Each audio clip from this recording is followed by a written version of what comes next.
സുഗന്ധവാഹിനി അമ്മേ നിൻ സുതനെ വാഴ്ത്തുന്നു.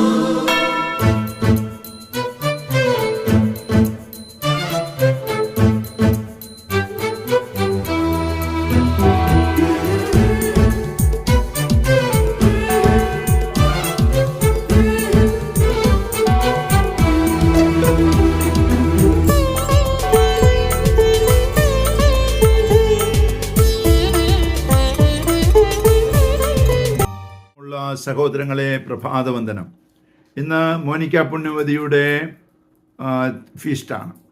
നമുക്കറിയാം, അഗസ്റ്റിൻ എന്ന് പറഞ്ഞ മകനെ ദൈവാനുഭവത്തിലേക്ക് കൊണ്ടുവരുവാൻ, അല്ലെങ്കിൽ മാനസാന്തരത്തെ കൊണ്ടുവരുവാൻ വേണ്ടി ശക്തമായി പ്രാർത്ഥിച്ച് വിശുദ്ധയായി മാറി വിശുദ്ധനായ അഗസ്റ്റിനെ വിശുദ്ധനാക്കുവാനും മോനിക്കായ പുണ്യവതിക്ക് കഴിഞ്ഞു.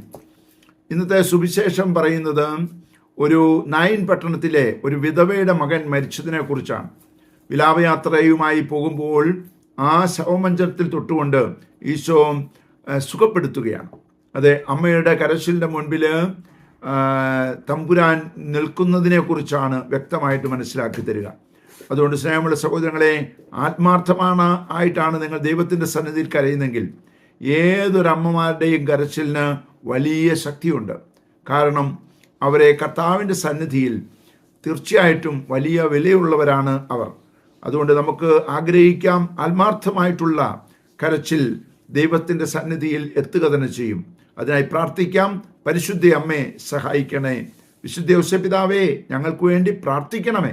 പരിശുദ്ധാത്മാവേ എഴുന്നള്ളി വരണമേ. പരിശുദ്ധ പരമ ദീപികാരണത്തിന് എന്നേരവും ആരാധനയും സ്തുതിയും പുകഴ്ചയും ഉണ്ടായിരിക്കട്ടെ. ആമേൻ. നമ്മുടെ കർത്താവായ യേശുക്രിസ്തുവിന്റെ കൃപയും പിതാവായ ദൈവത്തിന്റെ സ്നേഹവും പരിശുദ്ധാത്മാവിന്റെ സംസർഗവും സഹവാസവും സ്നേഹവും ശക്തിയും കൃപയും എല്ലാ അനുഗ്രഹങ്ങളും സമൃദ്ധമായി നിങ്ങൾ ഏവരോടും കൂടെ ഉണ്ടായിരിക്കട്ടെ, ഇപ്പോഴും എപ്പോഴും എന്നേക്കും. ആമേൻ. സുഗന്ധവാഹിനി അമ്മേ നിൻ സുതനെ വാഴ്ത്തുന്നു.